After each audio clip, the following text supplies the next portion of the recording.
Buenas tardes, cordial saludo. Mi nombre es Andy Daniela Rojas Gutiérrez, del programa de Psicología de la Universidad Nacional Abierta a Distancia. En este momento me encuentro con una de las líderes de mi comunidad. Ya ella se estará presentando y dándonos respuesta a las siguientes preguntas. Primero, ¿qué situación de conflicto o violencia ha marcado la vida cotidiana de tu comunidad? Hola, muy buenas tardes. Mi nombre es Nancy Rocio Pérez, soy la presidenta de las Malvinas Sector 7.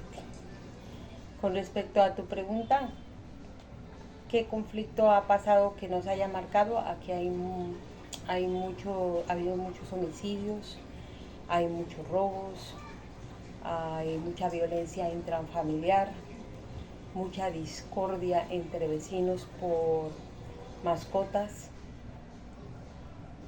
¿Listo? Sí. Bueno, segunda pregunta. ¿Crees que vivir en este contexto de violencia ha cambiado la forma en cómo te ves a ti mismo? Sí, no y por qué. Pues sí lo cambia uno porque uno quiere hacer muchas cosas. Quiere como cambiar, como quiere como que las cosas siempre estén bien, mejor, pero la verdad hay mucha gente que no colabora, que no se puede, por más que uno quiera, por más que uno pida ayuda a la alcaldía, a la policía, pero al no tener el apoyo de ellos, sea claro, hay una desilusión, hay una tristeza de no poder colaborar como de verdad se debiera. Ok. Bueno, eso ha sido todo. Muchas Bueno, buenas gracias tardes, señora Esperanza. Buenas tardes. ¿Cómo está? Nos toca hablar un poquito durito para que se alcance a escuchar en el video. ¿Listo? Bueno, señora. Me presento, mi nombre es María Camila Quiñones, estudiante de Psicología de sexto semestre de la Universidad Nacional a Distancia.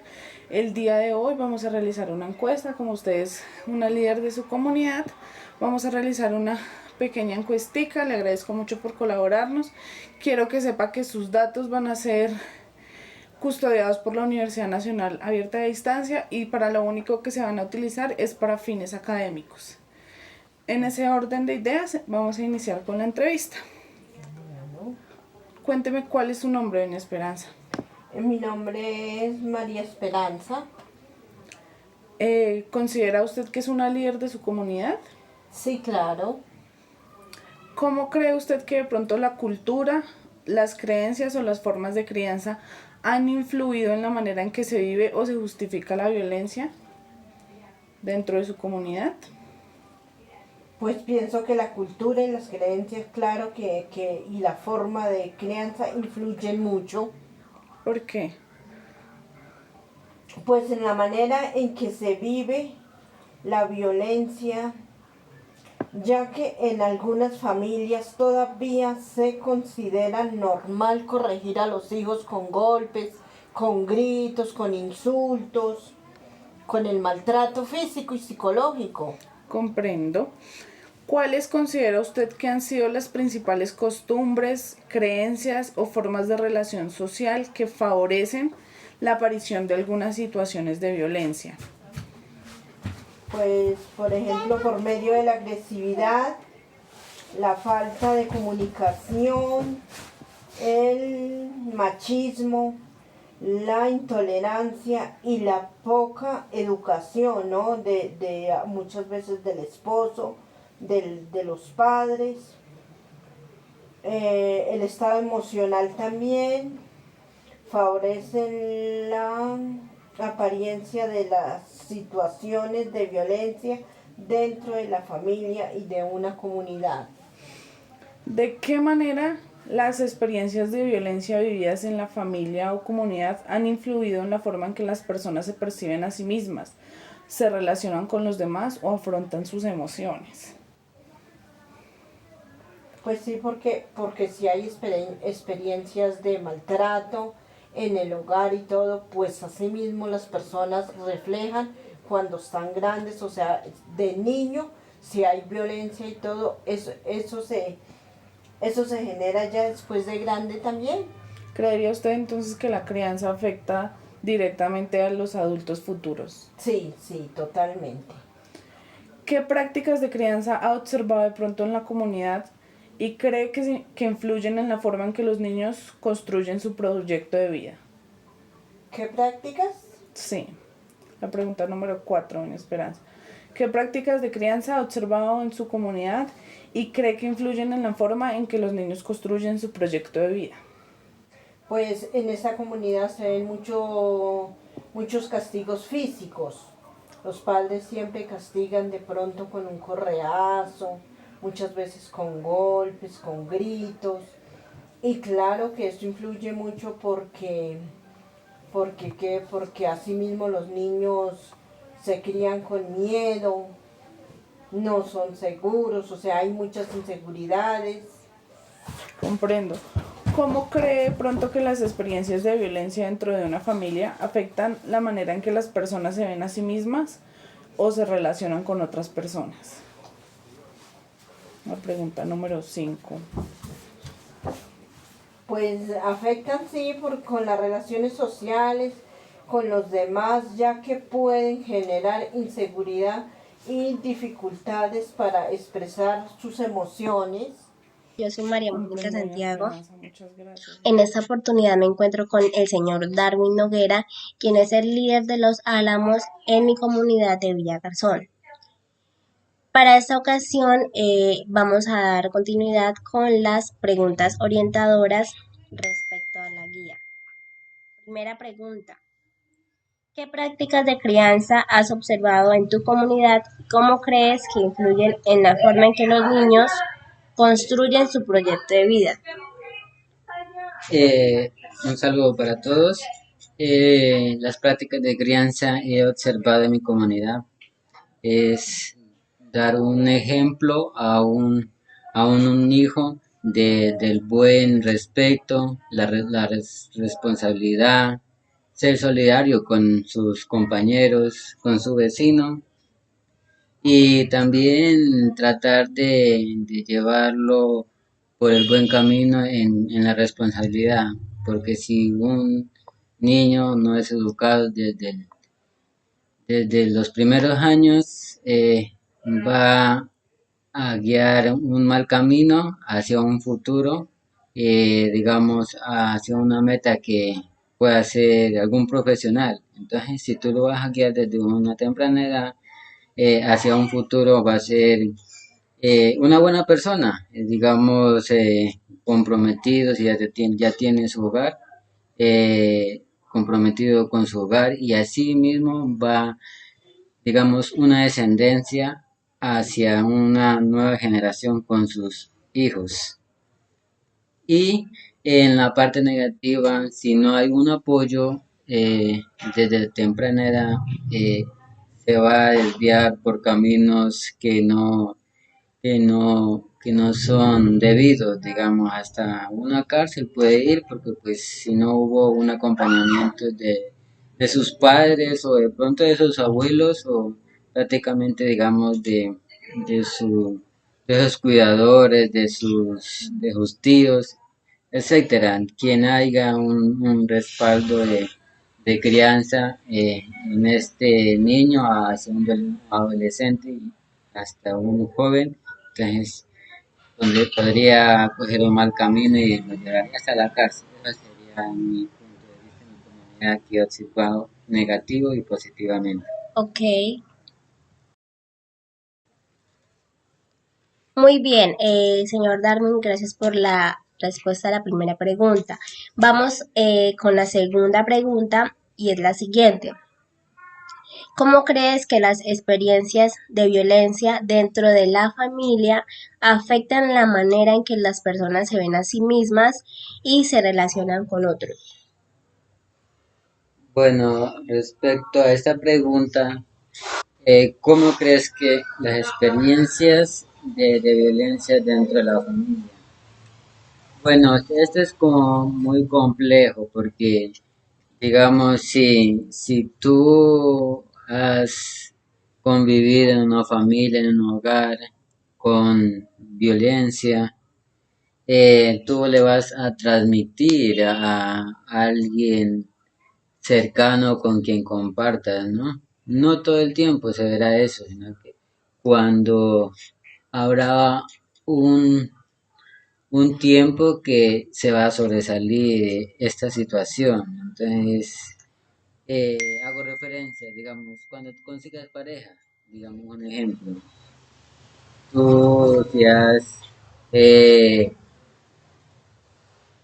vivido en un concepto de violencia en tu hogar, entonces le vas a transmitir a tu pareja, digamos, la violencia, ¿sí me va a entender? No vas a escuchar a esa persona, eh, vas a tomar como el liderazgo, ¿sí me va a entender? El liderazgo a querer lo que tú digas, lo que tú estás haciendo, lo que tú opines, eso está bien y no vas a tener la oportunidad, no le vas a dar la oportunidad a ese otro miembro, ya sea tu pareja o hasta un vecino, pues ya que sea una convivencia, digamos, como muy cercana.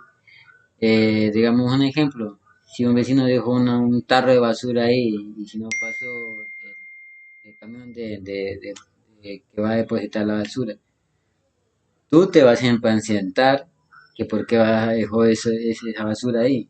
Es algo, digamos, mínimo, pero tú te vas a molestar y vas a tratar mal a tu vecino por algo que lo puedes cambiar la forma de interpretar, de decirle, bueno, vecino, hoy no pasó, entonces colabórame con sus residuos y para que los dentes, para que los animalitos no hagan desorden y así estemos todos bien en el ambiente de la comunidad, en este caso, como le digo, en pareja, ya sea en su familia, en la comunidad, esto siempre va a haber un impacto de violencia, ya sea negativo o positivo, hacia una persona, si hay violencia desde la primera etapa del hogar hacia una comunidad, etcétera.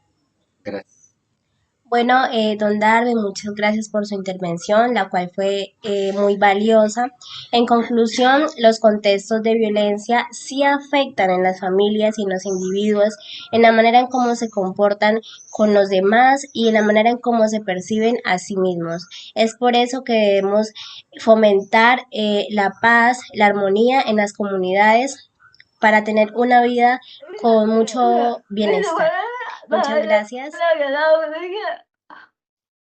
Y mi nombre es Lina Rodríguez, auxiliar de la estudiante Sara Granados, y esta entrevista hace parte del curso de construcción de subjetividades de la tarea número 4. En este espacio estaremos conversando sobre la violencia en nuestra comunidad, especialmente en la ciudad de Neiva, donde nos encontramos. El objetivo de esta entrevista es analizar las causas socioculturales de la violencia y cómo éstas influyen en la forma en que las personas viven y construyen su experiencia emocional frente a situaciones traumáticas. En este caso de la ciudad de Neiva tenemos reportes recientes en lo ocurrido de este 2026 que se registran ya más de 388 casos de violencia intrafamiliar, afectando principalmente a mujeres y niños.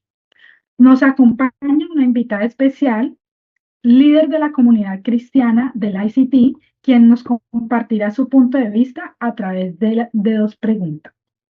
La primera pregunta es, ¿cómo cree que la cultura, las creencias o la forma de crianza han influido en la manera en que se vive o se justifica la violencia? Bueno, muy buenas tardes. Mi nombre es María Gamarra, soy líder espiritual, misionera de la ICT, una organización cristiana en Colombia y en el mundo. Bueno, desde mi opinión como líder espiritual, he podido hacer análisis de cómo la violencia, digamos, se genera en las comunidades y en especial dentro de los hogares, la violencia, digamos, intrafamiliar. Y lo que he visto es que hay una degradación de los valores, donde vemos cómo las familias se están generando desde parejas muy jóvenes, donde parejas que de pronto no tienen un desarrollo ni una madurez en toda la estructura del ser humano, digamos, están llevando una tarea muy temprana, haciendo una tarea con unos desafíos muy altos que una sociedad, pues, digamos así, les hace que tomen decisiones muy rápidas precisamente porque esos valores se han venido, digamos así, perdiendo, no se han venido reforzando dentro de la familia y en la sociedad. Pero también vemos que esto es un asunto de múltiples factores.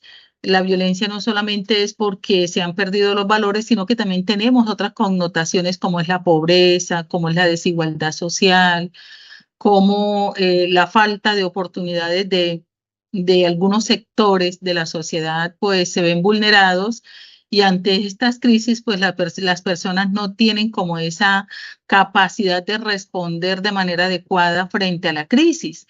Entonces, cuando vemos que la gente pues tiene un inconformismo, no tiene cómo responder, hablemos de unos padres de familia tan jóvenes que no tienen cómo responder con unos alimentos para sus hijos adecuados, pues va a haber guerra, va a haber conflicto, va a haber desaveniencia dentro, al interior de los hogares y esto muchas veces es lo que más se frecuenta porque la gente no tiene cómo responder. Entonces pienso que esa falta de valores y esa falta de oportunidades y una sociedad bastante desregulada, pues trae como consecuencia este tipo de, digamos así, de manifestaciones al medio donde se encuentran aquellas personas. Ah, bueno, sí. Es muy importante, ¿no? Lo que mencionas, porque pues acá en el departamento de Huila la violencia ha crecido pues de una manera sorprendente, ¿sí? Y eso pues evidencia una problemática profunda en las relaciones sociales, en la parte cultural, ¿sí? En la parte comunitaria. Vamos a la segunda pregunta que dice, ¿qué papel ha tenido la comunidad, las instituciones o el contexto social en una experiencia frente a la violencia? ¿Qué Bueno, piensa? pienso que pues el Estado es el que de alguna manera debe brindar esos espacios de impartir, digamos así, normatividades, impartir información de cómo aprender a manejar las situaciones difíciles de los seres humanos. El Estado es el ente protector, digamos así, de la sociedad, pero también encontramos debilidades, ¿sí? En todos los escenarios. Hoy encontramos un código penal bastante deficiente, encontramos una corrupción en el corazón del ser humano, que no se le aplica la ley a quien se le debe aplicar, sino muchas veces a la persona que no tiene cómo pagar un abogado, que no tiene cómo defenderse, o hay una serie de situaciones que afectan a veces la autoestima, afectan, digamos así, la imagen del ser humano. Esto acarrea frustración, esto acarrea dolor y muchas veces el ser humano no tiene de una manera responsable cómo responder con herramientas, digamos así, fundamentales como la conciliación, como la negociación asertiva. No, a veces no se encuentra esto en la sociedad porque este tipo de comportamiento donde el ente protector es el que termina rompiendo las normas, pues ¿qué se deja para las demás personas? ¿Sí? Para el que está en desigualdad. Esto afecta muchísimo emocionalmente al ser humano. Entonces, desde mi comunidad, desde la parte espiritual, como líder espiritual que soy, lo primero que yo hago es, digamos, uno, informarle a las personas que han sido agredidas que hay unos canales, ¿cierto?, donde podemos dirigirnos para hacer denuncias, que hay unas instituciones que nos dan a nosotros protección, de alguna manera seguramente tienen sus debilidades, pero también hay momentos en que esas competencias allá institucionales favorecen al ser humano. Entonces, es importante educar, es importante saber esos canales a los cuales nos tenemos que dirigir, a esas líneas de atención a los cuales nos tenemos que dirigir. Entonces, no nos podemos quedar donde aquí cada quien debe utilizar digamos, la forma de cómo solucionar el problema a través de la venganza, a través de la violencia, a través de violencia verbal o violencia física. No solamente es asumirlo como personas individuales, sino poder recurrir a los medios, digamos así, de protección. Así es. Muchas gracias por su tiempo. Para nosotros cerrar entonces este espacio, pues podemos ver que la violencia pues no es un hecho aislado, ¿sí? Y tiene que ver mucho el comportamiento cultural, el comportamiento social, el comportamiento de las instituciones. Y en Neiva, pues donde incluso, ¿no?, ha subido el índice de la tasa de violencia, ¿sí? Ha aumentado significativamente. Entonces, eso sigue en crecimiento y aquí lo podemos ver. Y es fundamental, entonces, como dice nuestra invitada, generar conciencia y fortalecer las redes de apoyo, ¿sí? Cabe resaltar que los factores, como lo decía también nuestra invitada, la pobreza, el desempleo, incluso el trabajo infantil acá en la ciudad, pues es algo, una vulnerabilidad, ¿no? Para que a través de esto pues pueda existir la violencia y con esto pues los hechos traumáticos, ¿no?, en las personas. Entonces, comprender estas dinámicas nos permite no solo analizar el problema, sino también pensar en las soluciones que van a transformar las realidades de nuestras comunidades. Hasta aquí este espacio y le damos muchas gracias nuevamente a nuestra invitada por aceptar pues estar aquí en este espacio. Bueno, muchas gracias a Muchas ustedes gracias. por tenerme en cuenta.